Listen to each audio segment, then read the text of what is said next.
For a sample of chlorine gas, we can estimate that 75% of the atoms would be chlorine-35 and the remaining 25% would be chlorine-37.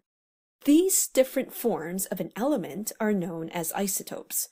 All isotopes of an element have the same number of protons, but a slightly different number of neutrons. This concept of isotopes was actually discovered using an analytical technique known as mass spectrometry. For chemical research, the pharmaceutical industry, and in forensic science, there are many techniques and tests to identify a synthesized compound or a sample obtained from a crime scene. One crucial technique is calculating the molecular mass of a compound or a sample. This can be done using a mass spectrometer. The beauty of mass spectrometry is that only a very small sample is required. This is important when only a small sample is made or if the evidence is only present in minute amounts. A sample must first be vaporized. Once this is done, the vaporized sample is then bombarded with a beam of electrons. This beam of electrons knocks off electrons from the molecules which make up the sample, creating positively charged ions. This process is known as ionization. The ions formed usually have a +1 or a +2 charge. These ions are then accelerated in an electric field before being deflected by a magnetic field.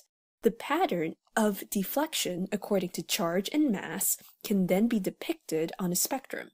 The main idea here is that ions with a large mass to charge ratio, meaning a large mass and a small charge, are deflected less than ions with a smaller mass to charge ratio.